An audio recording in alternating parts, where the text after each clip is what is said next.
Pinakakasuhan ng NBI si dating Bamban Mayor Alice Guo dahil sa palmeke umano ng dokumento ng bumili ng 3 lupain sa bansa. Dawit din sa reklamo ang ilang opisyal at empleyado ng PAGCOR. Nakatutok si Oscar Oida. Kahon-kahong dokumento ang bitbit ng mga tauhan ng National Bureau of Investigation nang magsadya sa tanggapan ng Department of Justice kanina.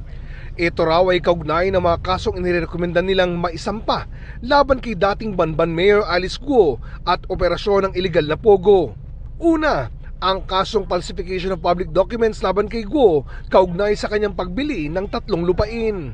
Remember, they acquired properties doon sa Suwal, Pangasinan. In the acquisition of these properties, sinabi ni Alice Guo na siya ay si Alice Guo at that she is a Filipino citizen. When in fact, and we were able to establish that she is not Alice Guo and she is Guwaping and she is not a Filipino citizen and she is a Chinese citizen. On the 3 deeds of sale.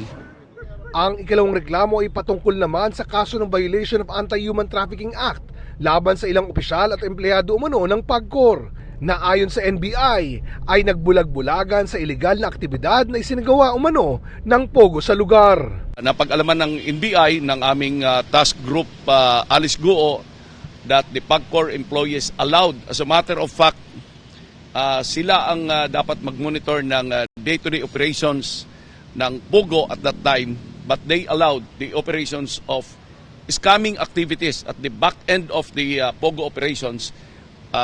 Pinahintulutan nila and at some points in-encourage nila yung scamming operations. Malaki ang paniwala ng NBI na kinabang umano ang mga ito sa iligal na operasyon. Nag-benefit sila financially dahil sumisweldo sila doon eh. May allowances sila. And they should have monitored it. Sila yung naka-in-charge doon sa day-to-day operations, but they allowed the operation of scamming activities.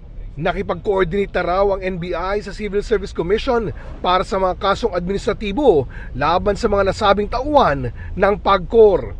Samantala, patuloy namin kinukuha ang panig ng kampo ni Guo. Para sa GMA Integrated News, Oscar Oida, nakatutok, 24 oras.